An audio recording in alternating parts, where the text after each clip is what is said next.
ಎಲ್ರಿಗೂ ನಮಸ್ಕಾರ. ನಾನು ನವೀನ್ ಕುಮಾರ್, ಮಹಾರಾಣಿ ಸರ್ಕಾರಿ ಪ್ರೌಢಶಾಲೆಯಲ್ಲಿ ಗಣಿತ ಮತ್ತು ವಿಜ್ಞಾನ ಶಿಕ್ಷಕನಾಗಿ ಕಾರ್ಯನಿರ್ವಹಿಸ್ತಾ ಇದ್ದೇನೆ.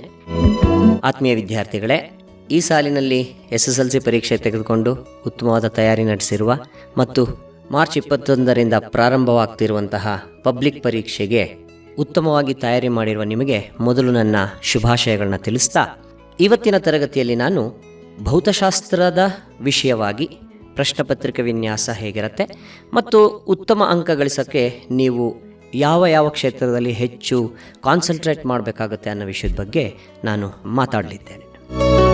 ಆತ್ಮೀಯ ವಿದ್ಯಾರ್ಥಿಗಳೇ, ಈಗ ಭೌತಶಾಸ್ತ್ರ ವಿಷಯವಾಗಿ ಪ್ರಶ್ನೆ ಪತ್ರಿಕೆ ವಿನ್ಯಾಸದ ಬಗ್ಗೆ ಕೆಲ ಮಾಹಿತಿಗಳನ್ನ ಕೊಟ್ಟು ಮುಂದೆ ಪಠ್ಯವಾರು ನೀವು ಹೆಚ್ಚು ಎಲ್ಲಿ ಕಾನ್ಸಂಟ್ರೇಟ್ ಮಾಡಿ ತಯಾರಿ ಮಾಡ್ಕೋಬೇಕು ಪರೀಕ್ಷೆಗೆ ಅನ್ನೋ ವಿಷಯವಾಗಿ ಹೇಳ್ತೇನೆ. ಭೌತಶಾಸ್ತ್ರ ವಿಷಯಕ್ಕೆ ವಿಜ್ಞಾನದಲ್ಲಿ 80 ಅಂಕದ ಪೈಕಿ ಭೌತಶಾಸ್ತ್ರಕ್ಕೆ 27 ಅಂಕ ಇರುತ್ತೆ ಮಕ್ಕಳೇ. ಎಷ್ಟು ಪ್ರಶ್ನೆಗಳಿರುತ್ತೆ ಅಂತ ನೀವೇನಾದರೂ ಯೋಚನೆ ಮಾಡೋದಾದರೆ ಅದು ನೀಲನಕ್ಷೆಯ ಆಧಾರದಲ್ಲಿ 12ರಿಂದ 14 ಪ್ರಶ್ನೆಗಳವರೆಗೆ ವೇರಿ ಆಗುತ್ತೆ. ಕೆಲವೊಂದು ಪ್ರಶ್ನೆ ಪತ್ರಿಕೆಯಲ್ಲಿ ನಿಮಗೆ 12 ಪ್ರಶ್ನೆಗಳಿರ್ಬೋದು, ಕೆಲವೊಂದು ಪ್ರಶ್ನೆ ಪತ್ರಿಕೆಯಲ್ಲಿ 13 ಇರಬಹುದು, ಕೆಲವೊಂದು ಪ್ರಶ್ನೆ ಪತ್ರಿಕೆಯಲ್ಲಿ 14 ಪ್ರಶ್ನೆಗಳಿರ್ಬೋದು. ಸೊ ನೀವು 27 ಅಂಕ ಗಳಿಸೋದಕ್ಕೆ 13-14 ಪ್ರಶ್ನೆಗಳಿಗೆ ಉತ್ತರವನ್ನು ಕೊಡಬೇಕಾಗತ್ತೆ. ಈಗ ಪಠ್ಯವಾರು ಅದರ ಅಂಕಗಳ 27 ಅಂಕಗಳ ವಿಂಗಡಣೆ ಹೇಗಾಗಿರುತ್ತೆ ಅನ್ನೋದನ್ನು ನಿಮಗೆ ತಿಳಿಸ್ಕೊಡ್ತೀನಿ.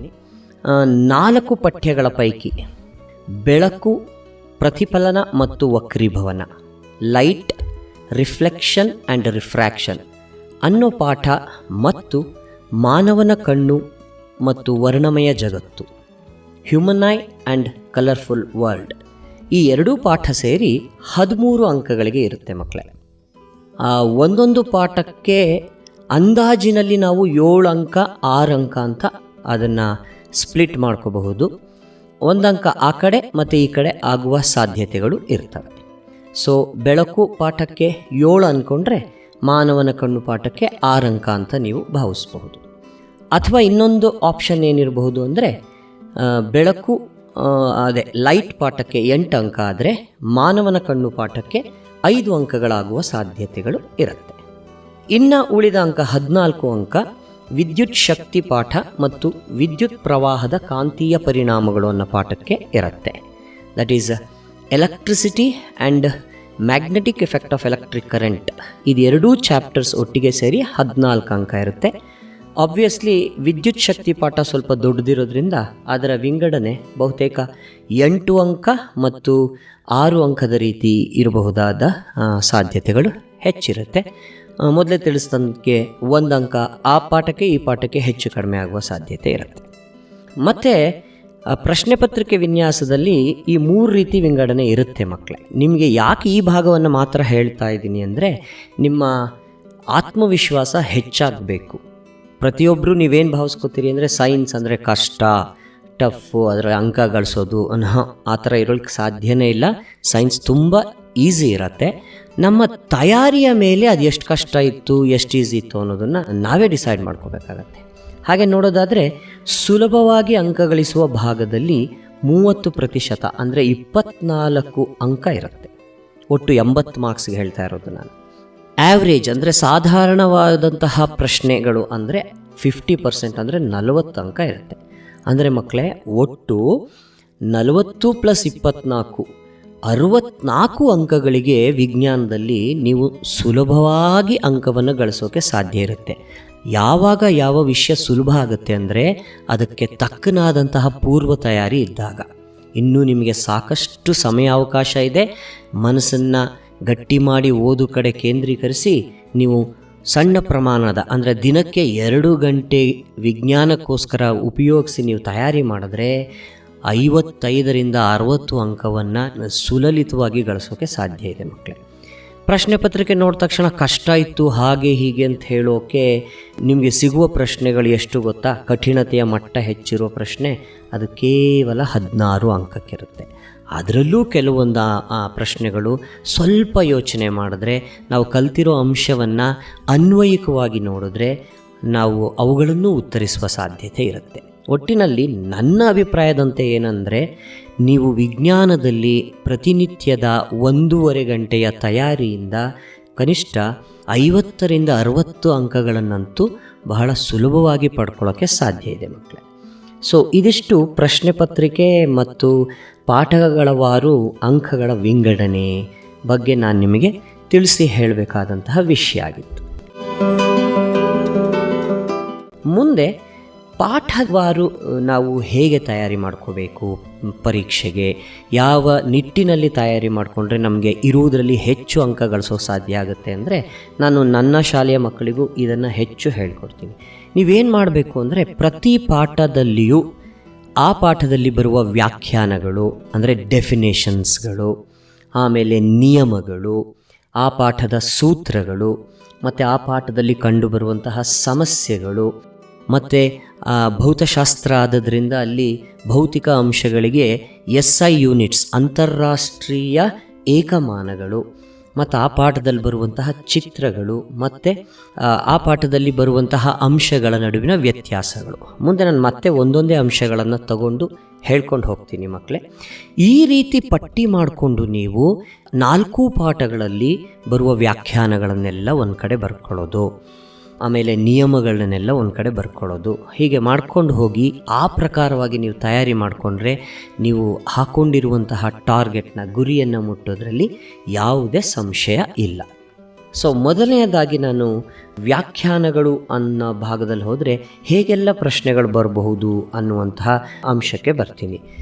ಉದಾಹರಣೆಗೆ ಹೇಳಬೇಕು ಅಂದರೆ, ವಿದ್ಯುತ್ ಶಕ್ತಿ ಪಾಠದಲ್ಲಿ ರೋಧ ಎಂದರೇನು, ಹಾಗೆ ವಿದ್ಯುತ್ ಪ್ರವಾಹ ಎಂದರೇನು, ವಿಭವಾಂತರ ಎಂದರೇನು, ಈ ಥರ 1 ಅಂಕದ ಎಂದರೇನು ಅನ್ನುವಂತಹ ವ್ಯಾಖ್ಯಾನಗಳನ್ನು ಕೊಡುವಂತಹ ಪ್ರಶ್ನೆಗಳನ್ನು ನೀವು ಮಾಡಿಕೊಂಡ್ರೆ ಒಂದೊಂದು ಅಂಕದ ಪ್ರಶ್ನೆ ವಿಭಾಗದಲ್ಲಿ ನಿಮಗೆ ಸುಲಭವಾಗಿ ಅಂಕ ಗಳಿಸಲಿಕ್ಕೆ ಸಾಧ್ಯ ಆಗುತ್ತೆ. ಪ್ರತಿ ಪಾಠದಲ್ಲೂ ನೀವು ಈ ಥರ ಮಾಡ್ಕೊಳ್ಳೋದು ನಿಮಗೆ ತುಂಬ ಸಹಾಯವನ್ನು ಉಂಟು ಮಾಡುತ್ತೆ. ಸೊ ಹಾಗೆ ಮುಂದುವರೆದು 2ನೇ ಪಾಠಕ್ಕೆ ನೀವು ಹೋದರೆ, ಅದರಲ್ಲಿ ವಿದ್ಯುತ್ ಪ್ರವಾಹದ ಕಾಂತೀಯ ಪರಿಣಾಮಗಳಲ್ಲಿ ಅಲ್ಲಿ ಹೆಚ್ಚು ಹೆಚ್ಚು ಡೆಫಿನೇಷನ್ಸ್ಗಳು ನಿಮಗೆ ಕಾಣಸಿಗ್ತವೆ. ನಂತರ ನಿಯಮಗಳಿಗೆ ಹೋದರೆ ನೋಡಿ ಎಷ್ಟು ನಿಯಮಗಳಿದೆ. ಎಲ್ಲ ಪಾಠದನ್ನು ನೀವು ಜ್ಞಾಪಿಸ್ಕೊಂಡು ನಿಯಮಗಳನ್ನು ನೋಡ್ತಾ ಹೋದರೆ, ಮೊದಲನೇ ಪಾಠದಲ್ಲಿ ಓಮ್ನ ನಿಯಮ ಎಂದರೇನು ಅದಿದೆ, ಜೌಲ್ಸ್ನ ಉಷ್ಣೋತ್ಪಾದನಾ ನಿಯಮ ಅಂದ್ರೇನು, what is Joule's law of heating, Ohm's law. ಹಾಗೆ ನೀವು 2ನೇ ಪಾಠಕ್ಕೆ ಬಂದರೆ ವಿದ್ಯುತ್ ಪ್ರವಾಹದ ಕಾಂತೀಯ ಪರಿಣಾಮಗಳು, magnetic effect of electric current, ಅಲ್ಲಿ ನಿಮಗೆ ತುಂಬ ನಿಯಮಗಳು ಕಾಣಕ್ಕೆ ಸಿಗ್ತವೆ ಮಕ್ಕಳೇ. ಮ್ಯಾಕ್ಸ್ವೆಲ್ನ ಬಲಗೈ ಹೆಬ್ಬೆರಳು ನಿಯಮ, ಆಮೇಲೆ ಕಾಂತಧ್ರುವಗಳ ನಿಯಮ, ಹಾಗೆ ಫ್ಲೆಮಿಂಗ್ನ ಎಡಗೈ ನಿಯಮ. ಟು ರಿಪೀಟ್ ಇನ್ ಇಂಗ್ಲೀಷ್ ನಿಮಗೆ ಹೇಳಬೇಕು ಅಂದರೆ, Maxwell right hand thumb rule, law of magnetic poles, ಹಾಗೆ ಫ್ಲೆಮಿಂಗ್ ಲೆಫ್ಟ್ ಹ್ಯಾಂಡ್ ರೂಲ್. ಈ ರೀತಿ ಹೆಚ್ಚು ಹೆಚ್ಚು ಹೆಚ್ಚು ಹೆಚ್ಚು ನಿಯಮಗಳನ್ನು ಸಿಗುತ್ತೆ ನಿಮಗೆ. ಮತ್ತು ಬೆಳಕು ಪಾಠದಲ್ಲಿ ನಾವು ನೋಡೋದಾದರೆ ನೋಡಿ, ಅಲ್ಲಿ ಲಾ ಆಫ್ ರಿಫ್ಲೆಕ್ಷನ್ಸ್ ಇದೆ, ಲಾ ಆಫ್ ರಿಫ್ರ್ಯಾಕ್ಷನ್ಸ್ ಇದೆ, ಅಂದರೆ ಪ್ರತಿಫಲನದ ನಿಯಮಗಳು, ಹಾಗೆ ವಕ್ರೀಭವನದ ನಿಯಮಗಳು, ಹಾಗೆ ಸ್ನೆಲ್ಸ್ನ ನಿಯಮ ಇದೆ. ಈ ಥರ ನಿಯಮಗಳನ್ನೆಲ್ಲ ಒಂದು ಕಡೆ ಪಟ್ಟಿ ಮಾಡ್ಕೊಂಡು ಬರ್ಕೊಳ್ಳೋದು ಮಕ್ಕಳೇ. ಯಾವುದಾದ್ರೂ ಇಡೀ ಪುಸ್ತಕದಲ್ಲಿ ನೀವು ಅದನ್ನು ಭೌತಶಾಸ್ತ್ರ ವಿಭಾಗದಲ್ಲಿ ಬರುವ ಎಲ್ಲ ಪಾಠಗಳ ನಿಯಮಗಳನ್ನೆಲ್ಲ ನೀವು ಲಿಸ್ಟ್ ಮಾಡಿಕೊಂಡು ಕಲ್ತ್ಕೊಂಡ್ರೆ, ಯಾವುದಾದ್ರೂ 1-2 ನಿಯಮಗಳಾದರೂ ನಿಮಗೆ ಪರೀಕ್ಷೆಯಲ್ಲಿ ಸುಲಭ ವಿಭಾಗ ಮತ್ತು ಅರ್ಥೈಸುವಿಕೆ ವಿಭಾಗದಲ್ಲಿ, ನಾನು ಹೇಳಿದ್ನಲ್ಲದೆ 50ರಿಂದ 60 ಮಾರ್ಕ್ಸ್ ತಗೊಳ್ಳೋಕ್ಕೆ ಸಾಧ್ಯತೆ ಇರುವ ಅನ್ನೋ ಭಾಗದಲ್ಲಿ ಈಸಿಯಾಗಿ ಸ್ಕೋರ್ ಮಾಡಲಿಕ್ಕೆ ನಿಮಗೆ ಸಾಧ್ಯ ಆಗುತ್ತೆ. 3ನೇ ಭಾಗವಾಗಿ ನಾನು ನಿಮ್ಗೇನು ಹೇಳ್ತೀನಿ ಅಂದರೆ, ಚಿಕ್ಕದೊಂದು ಪಾಕೆಟ್ ಬುಕ್ ಥರ ಮಾಡಿಟ್ಕೊಂಡು ಅದರಲ್ಲಿ ಭೌತಶಾಸ್ತ್ರದಲ್ಲಿ ಬರುವ ಪಾಠವಾರು ಎಲ್ಲ ಸೂತ್ರಗಳನ್ನು, ಅದರಲ್ಲಿ ಬರುವ ಚರಾಕ್ಷರಗಳು ಅಂದರೆ ಅದರಲ್ಲಿ ಏನೇನು ವೇರಿಯೇಬಲ್ಸ್ ಇದೆ, ಅದು ಏನನ್ನು ಹೇಳುತ್ತೆ ಅನ್ನೋದರ ಸಹಿತವಾಗಿ ನೀವು ಬರ್ಕೊಂಡು ಅದನ್ನು ಅಭ್ಯಾಸ ಮಾಡಿದ್ರೆ, ಬೈಹಾರ್ಟ್ ಮಾಡಿದ್ರೆ, ನಿಮಗೆ ಅದರಿಂದನೂ 2ರಿಂದ 3 ಬರೇ ಸೂತ್ರಗಳನ್ನು ಬರೆಯುವುದರ ಮೂಲಕನೇ 2ರಿಂದ 3 ಅಂಕಗಳನ್ನು ಸುಲಭವಾಗಿ ಗಳಿಸ್ಕೊಳ್ಳೋಕ್ಕೆ ಸಾಧ್ಯವಾಗುತ್ತೆ ಮಕ್ಕಳೇ.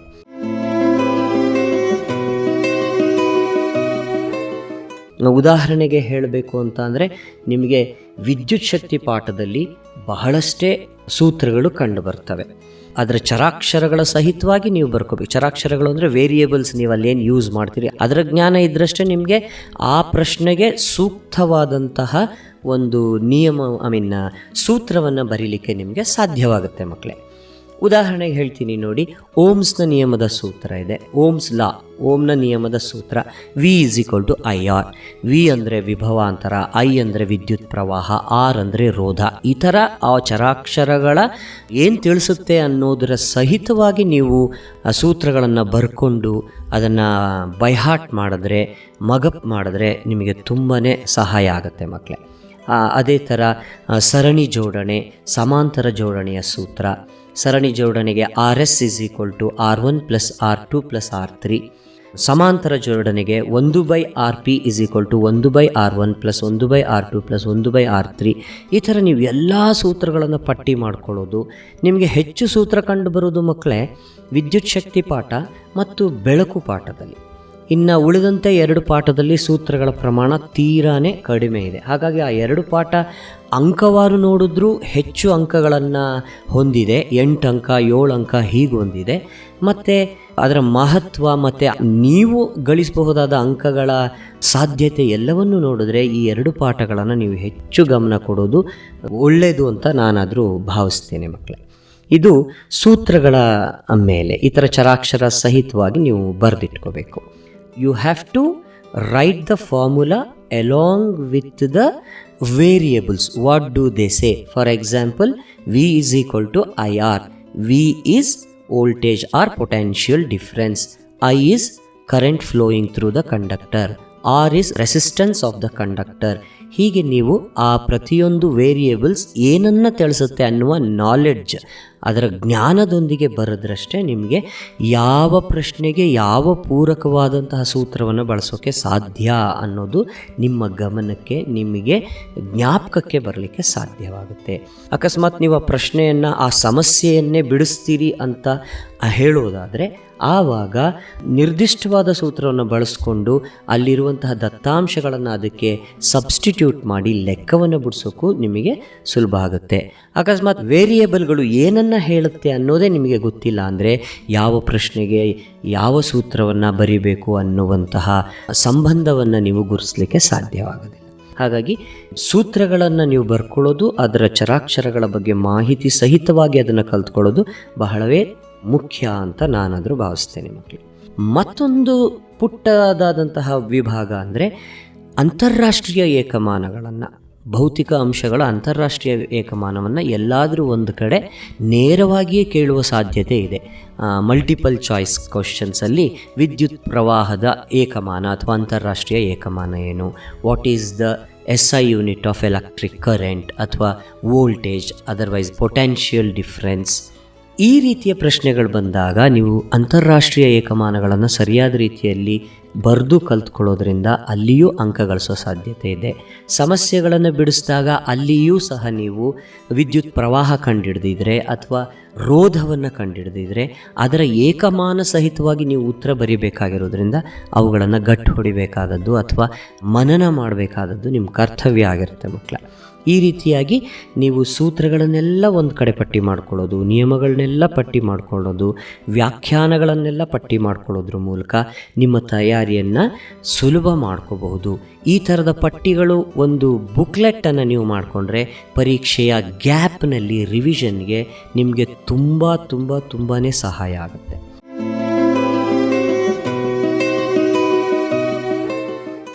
ಇನ್ನು ಮುಂದಿನ ಒಂದು ಮುಖ್ಯವಾದಂತಹ ಭಾಗಕ್ಕೆ ನಾನು ಹೋಗ್ತಾ ಇದ್ದೀನಿ. ಅದು ನಿಮ್ಮೆಲ್ಲರ ಎಲ್ಲ ಮಕ್ಕಳ ಬಹಳ ಇಷ್ಟವಾದ ಭಾಗ ಅಂತ ನಾನಾದರೂ ಭಾವಿಸ್ತೀನಿ. ಅದು ಚಿತ್ರಗಳು ಭಾಗಕ್ಕೆ ಹೋದಾಗ ಇದೊಂದು ಭಾಗದಲ್ಲಿ ಮಾತ್ರ ನಾವು ಗ್ಯಾರಂಟಿಯಾಗಿ ಯಾವ ಚಿತ್ರಗಳನ್ನೆಲ್ಲ ಕಲಿತ್ರೆ ನನಗೆ ಸರಳವಾಗಿ ಅಂಕ ಗಳಿಸೋಕೆ ಸಾಧ್ಯ ಅನ್ನೋದು ಗೊತ್ತಾಗತ್ತೆ. ಚಿತ್ರಗಳ ಮೂಲಕ ನೀವು 14 ಅಂಕಗಳನ್ನು ಗಳಿಸಲಿಕ್ಕೆ ಸಾಧ್ಯ ಇದೆ. ನಾನು ಭೌತಶಾಸ್ತ್ರ ವಿಭಾಗದಲ್ಲಿ ಹೇಳೋದಾದರೆ ಪ್ರತಿ ಪಾಠದ ಮೂಲಕ ಹೇಳ್ತಾ ಹೋಗ್ತೀನಿ. ನೀವು ಯಾವ ಭಾಗದ ಚಿತ್ರಗಳನ್ನು ತಯಾರಿ ಮಾಡ್ಕೋಬೇಕು ಅನ್ನೋದ್ರ ಬಗ್ಗೆ.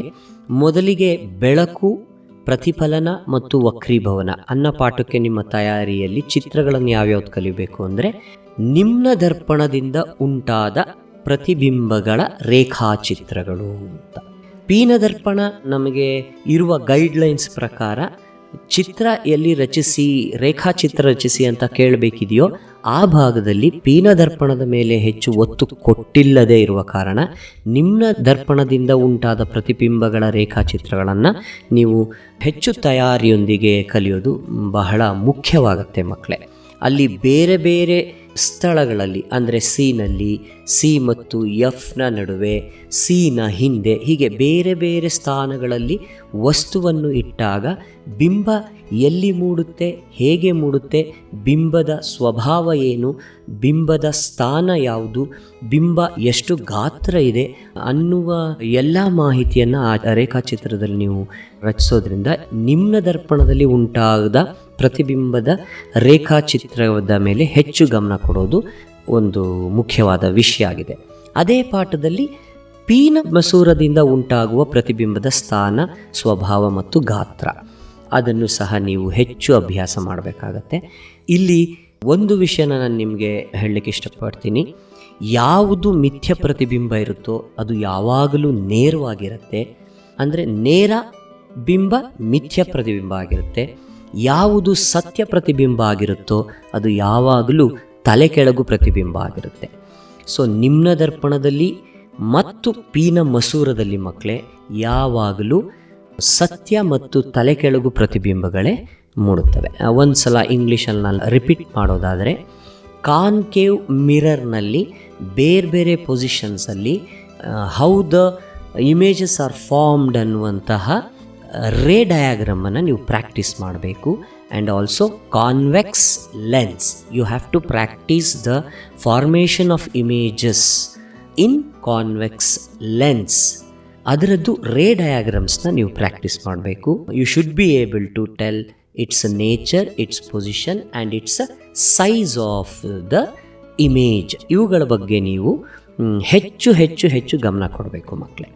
ಈ ಪಾಠದಲ್ಲಿ ಚಿತ್ರದ ಭಾಗದಲ್ಲಿ ಬರಬಹುದಾದಂತಹ ಭಾಗ ಅಂದರೆ ಇಷ್ಟೇ. ಹಾಗಾಗಿ ನೀವು ಬಹುತೇಕ ಎರಡೂ ಭಾಗದ, ಒಂದು ದರ್ಪಣ ಮತ್ತು ಒಂದು ಮಸೂರ ಭಾಗದಿಂದ 10 ರೇಖಾಚಿತ್ರಗಳಿದೆ.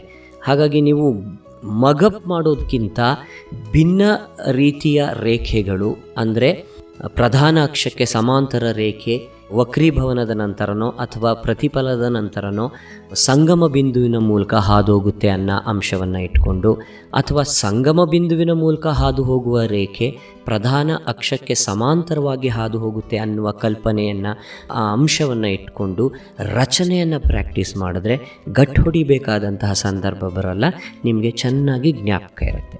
ಸೊ ಮುಂದಿನ ಭಾಗದಲ್ಲಿ ನಾನು ಯಾವುದನ್ನು ಹೇಳ್ತೀನಿ ಅಂದರೆ, ಮಾನವನ ಕಣ್ಣು ಮತ್ತು ವರ್ಣಮಯ ಜಗತ್ತು, human I and colourful world. ಈ ಪಾಠದಲ್ಲಿ ನೀವು ಅಭ್ಯಾಸ ಮಾಡಬೇಕಾಗಿರುವ ಚಿತ್ರ ಅಂದರೆ ಮಕ್ಕಳ, ಬಿಳಿ ಬಣ್ಣದ ರೋಹಿತದ ಪುನರ್ ಸಂಯೋಜನೆ.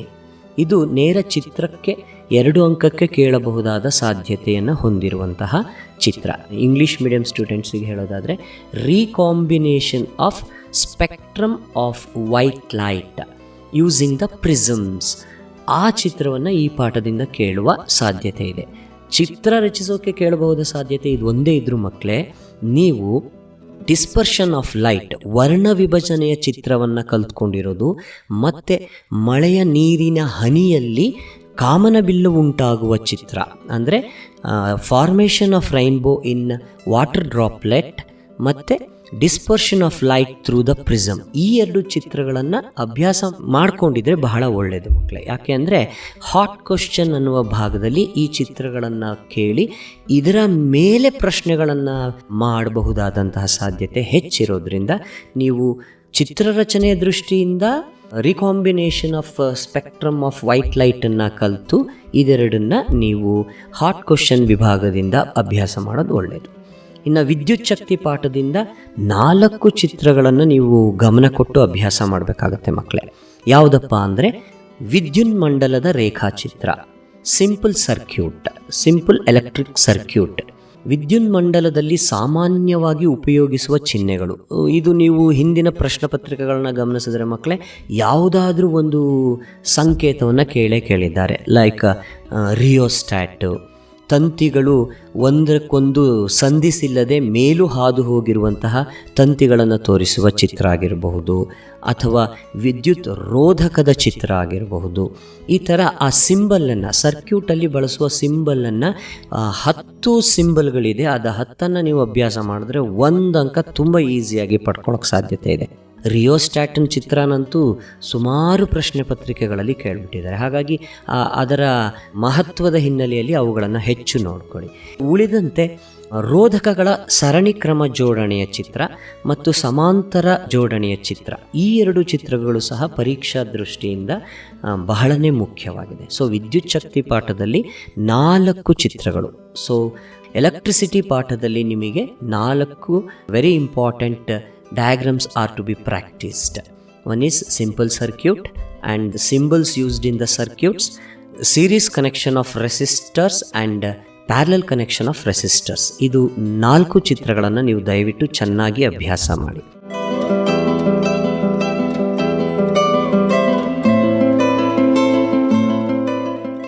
ಕೊನೆಯ ಪಾಠ ಅಂದರೆ ವಿದ್ಯುತ್ ಪ್ರವಾಹದ ಕಾಂತೀಯ ಪರಿಣಾಮಗಳು. 4ನೇ ಪಾಠದಲ್ಲಿ ಒಂದೇ ಒಂದು ಚಿತ್ರವನ್ನು ಅಭ್ಯಾಸ ಮಾಡೋದಕ್ಕೆ ಅಂತ ಇನ್ಸಿಸ್ಟ್ ಮಾಡಿದ್ದಾರೆ.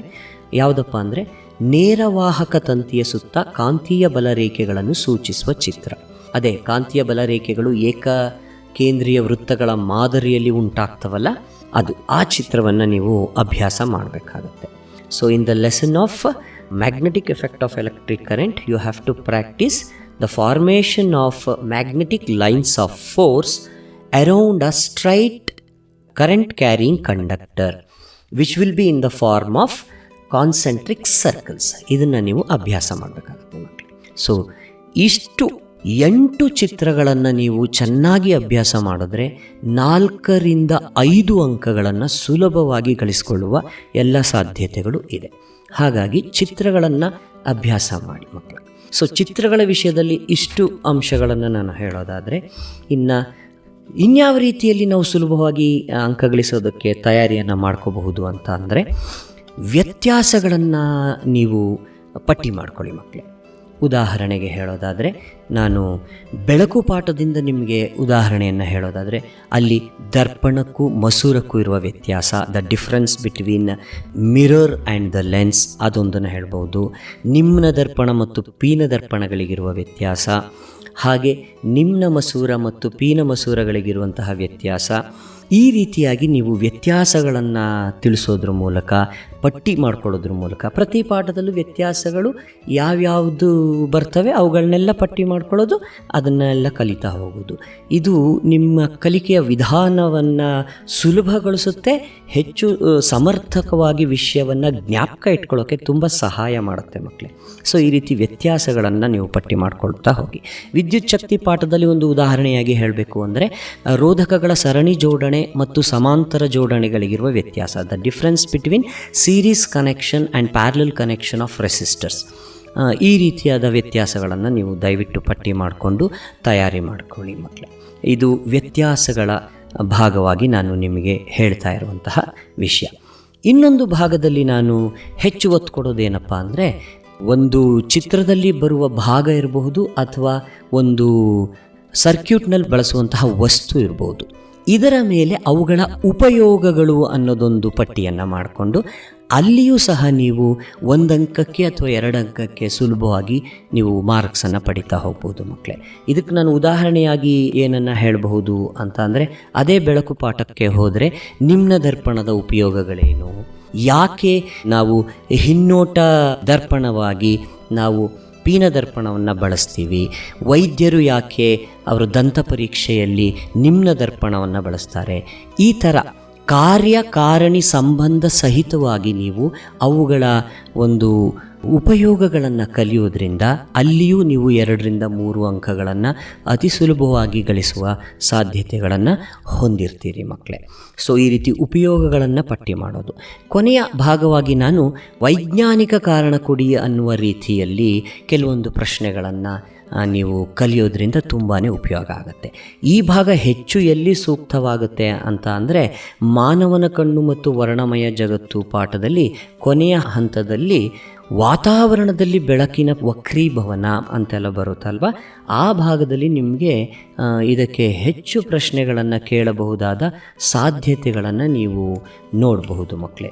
ಎಲ್ಲಿ ಕೇಳ್ತಾರೆ ಅಂದರೆ ಕಾಮನ ಬಿಲ್ಲು ಹೇಗೆ ಉಂಟಾಗುತ್ತದೆ, ಅದರಲ್ಲಿ ಅಥವಾ ಪಟ್ಟಕದ ಮೂಲಕ ಬೆಳಕು ಹಾಯ್ದಾಗ ಯಾವ ಬಣ್ಣ ಹೆಚ್ಚುವಾಗುತ್ತದೆ, ಅದು ಹೆಚ್ಚು ಬಾಗೋಕ್ಕೆ ಕಾರಣ ಏನು, ಟಿಂಡಾಲ್ ಪರಿಣಾಮ ಅಂದ್ರೇನು, ಆಕಾಶದ ಬಣ್ಣ ನೀಲಿ ಯಾಕೆ, ಮತ್ತು ಇನ್ನೂ ಮುಂದುವರೆದು ಹೋದಂತೆ ನಿಮಗೆ ನೋಡಿರ್ಬೋದು ಗಗನಯಾತ್ರಿಗಳಿಗೆ ಆಕಾಶದ ಬಣ್ಣ ಕಪ್ಪಾಗಿ ಕಾಣಲು ಕಾರಣವೇನು, ಅಥವಾ ಯಾವ ಬಣ್ಣದಲ್ಲಿ ಕಾಣುತ್ತದೆ ಗಗನಯಾತ್ರಿಗಳಿಗೆ. ಈ ರೀತಿಯ ಪ್ರಶ್ನೆಗಳು ಈ ಭಾಗದಿಂದ ಡೆಫಿನೆಟಾಗಿ ಒಂದು ಪ್ರಶ್ನೆ ಅಂತೂ 2 ಅಂಕಕ್ಕಿರ್ಬೋದು, 3 ಅಂಕಕ್ಕಿರ್ಬೋದು, ಗ್ಯಾರಂಟಿಯಾಗಿ ಬರುತ್ತೆ ಮಕ್ಕಳೇ. ಯಾವುದು? ನಿಸರ್ಗದಲ್ಲಿ ಅಥವಾ ವಾಯುಮಂಡಲದಲ್ಲಿ ಬೆಳಕಿನ ವಕ್ರೀಭವನ ಮತ್ತು ಅದರ ಅನ್ವಯಗಳು ಅನ್ನೋ ಭಾಗದಲ್ಲಿ. ಇನ್ನು ಬಹು ಹೆಚ್ಚಾಗಿ ಮತ್ತು ರಿಪೀಟೆಡ್ ಆಗಿ ಕೇಳಿರುವ ಪ್ರಶ್ನೆ ಅಂದರೆ ಶೀಘ್ರ ಸೂರ್ಯಾಸ್ತ ಮತ್ತು early Sunrise and late sunset, ಆ ಭಾಗದ ಮೇಲೆ ಪ್ರಶ್ನೆಯನ್ನು ಹೆಚ್ಚು ಕೇಳಿದ್ದಾರೆ.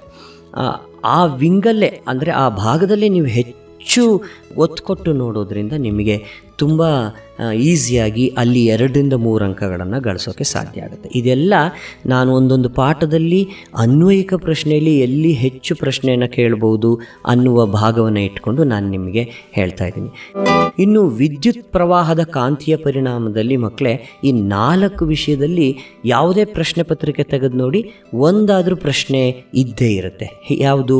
ಓವರ್ಲೋಡ್ ಅಂದ್ರೇನು, ಓವರ್ಲೋಡು ಏಕೆ ಉಂಟಾಗುತ್ತೆ, ಅಥವಾ ಓವರ್ಲೋಡ್ನಿಂದ ತಪ್ಪಿಸ್ಕೊಳ್ಳೋಕ್ಕೆ ಯಾವುದೆಲ್ಲ ರಕ್ಷಣಾ ಕ್ರಮಗಳನ್ನು ನೀವು ಕೈಗೊಳ್ಳಬಹುದು ಅನ್ನೋದು ಒಂದು ವಿಷಯ. ಆದರೆ ಇನ್ನು ಅಲ್ಲಿ ಹ್ರಸ್ವ ಮಂಡಲ ಶಾರ್ಟ್ ಸರ್ಕ್ಯೂಟ್ ಅಂದರೆ ಏನು, ಶಾರ್ಟ್ ಸರ್ಕ್ಯೂಟ್ ಏಕೆ ಉಂಟಾಗತ್ತೆ ಅನ್ನುವಂತಹದ್ರ ಮೇಲಿದೆ. ಅದನ್ನು ಬಿಟ್ಟರೆ ನಿಮಗೆ ಫ್ಯೂಸ್ನ ಯಾವುದರಿಂದ ತಯಾರು ಮಾಡಿರ್ತಾರೆ, ಫ್ಯೂಸ್ನ ಉಪಯೋಗ ಏನು, ಈ ರೀತಿಯ ಪ್ರಶ್ನೆಗಳಲ್ಲಿ ಒಂದು ನೀವು ಯಾವುದೇ ಪ್ರಶ್ನೆ ಪತ್ರಿಕೆ ತೆಗೆದು ನೋಡಿದ್ರೂ ನಿಮಗೆ ಕಾಣಿಸುತ್ತೆ ಮಕ್ಕಳೇ. ಸೊ ಕೊನೆಯದಾಗಿ ನಾನು ಕನ್ಕ್ಲೂಡ್ ಮಾಡ್ತಾ 2 ವಿಷಯವಾಗಿ ಹೇಳ್ತೀನಿ. ತುಂಬ ಹೆಚ್ಚು ಅಂದರೆ 27 ಅಂಕಗಳಿದ್ದರೆ ನೀವು 23-24ಕ್ಕಿಂತನೂ ಹೆಚ್ಚು ಅಂಕ ಗಳಿಸಬೇಕು ಅನ್ನೋರು ಸಮಸ್ಯೆಗಳು ಪ್ರಾಬ್ಲಮ್ಸ್ಗಳ ಮೇಲೆ ಕಾನ್ಸಂಟ್ರೇಟ್ ಮಾಡೋದು ಒಂದು. ಸಮಸ್ಯೆಗಳು ಬರೋದು 2 ಪಾಠ ಮಕ್ಕಳೇ. ಅದು ವಿದ್ಯುತ್ ಶಕ್ತಿ ಪಾಠ ಮತ್ತು ಬೆಳಕು ಪಾಠ. ಬೆಳಕು ಪಾಠದಲ್ಲಿ ನೀವು ಈಸಿಯಾಗಿ ಗೆಸ್ ಮಾಡ್ಬೋದು. ದರ್ಪಣ ಸೂತ್ರ ಮತ್ತು ಲೆನ್ಸ್ ಫಾರ್ಮುಲಾ ಅಂದರೆ ಮಸೂರ ಸೂತ್ರ, ಇವೆರಡರ ಮೇಲೇ ಪ್ರಶ್ನೆಯನ್ನು 3 ಅಂಕಕ್ಕೆ ಫ್ರೇಮ್ ಅಥವಾ 2 ಅಂಕಕ್ಕೆ ಫ್ರೇಮ್ ಮಾಡುವ ಸಾಧ್ಯತೆ ಜಾಸ್ತಿ. ವಿದ್ಯುತ್ ಶಕ್ತಿ ಪಾಠದಲ್ಲಿ ರೋಧಕಗಳ ಸರಣಿ ಜೋಡಣೆ, ರೋಧಕಗಳ ಸಮಾಂತರ ಜೋಡಣೆ ಮೇಲೆ ಒಂದು ಸಾಧ್ಯತೆ ಇದೆ, ಮತ್ತೊಂದು ಜೋಲ್ಸ್ನ ಉಷ್ಣೋತ್ಪಾದನಾ ನಿಯಮದ ಮೇಲೆ ಒಂದು ಸಾಧ್ಯತೆ ಇದೆ, ಮತ್ತೊಂದು ರೋಧಶೀಲತೆ ಮತ್ತು ವಿದ್ಯುತ್ ರೋಧದ ನಡುವಿನ ಸಂಬಂಧದ ಮೇಲಿರುವ ಒಂದು ಸೂತ್ರದ ಮೇಲೆ ಫ್ರೇಮ್ ಮಾಡುವ ಸಾಧ್ಯತೆ ಇದೆ ಮಕ್ಕಳೇ. ಒಂದೊಂದು ಅಂಕಕ್ಕೆ ಚಿಕ್ಕ ಚಿಕ್ಕ ಪ್ರಶ್ನೆಗಳನ್ನು ಫ್ರೇಮ್ ಮಾಡ್ತಾರೆ, ಲೈಕ್ ಡಯಾಪ್ಟರ್ ಮೇಲೆ, ಪವರ್ ಆಫ್ ಲೆನ್ಸ್ ಮೇಲೆ, ಹಾಗೆ ಓಮ್ಸ್ನ ನಿಯಮದ ಮೇಲೆ. ಈ ಎಲ್ಲ ಭಾಗಗಳನ್ನು ನೀವು ಹೆಚ್ಚು ಕಾನ್ಸಂಟ್ರೇಟ್ ಮಾಡಿ ನೋಡೋದ್ರಿಂದ ನೀವು ಕನಿಷ್ಠ 27ಕ್ಕೆ ಪ್ರತಿಯೊಬ್ಬರೂ ಸುಲಭವಾಗಿ 20 ತಗೋಬೋದು. ಇನ್ನು 20-27 ಮಾರ್ಕ್ಸ್ಗೆ ನೀವು ಈ ಎಲ್ಲ ಏರಿಯಾನ ಕವರ್ ಮಾಡ್ತಾ ಹೋಗಬೇಕಾಗುತ್ತೆ ಮಕ್ಕಳೇ. ಮತ್ತೊಮ್ಮೆ ಮುಂಬರುವ ನಿಮ್ಮ ಪರೀಕ್ಷೆಗೆ ನಾನು ನನ್ನ ಶುಭಾಶಯಗಳನ್ನು ತಿಳಿಸ್ತಾ ಎಲ್ಲರಿಗೂ ಧನ್ಯವಾದಗಳು. All the best for your coming exam and also for your bright future. Thank you ಮಕ್ಕಳ.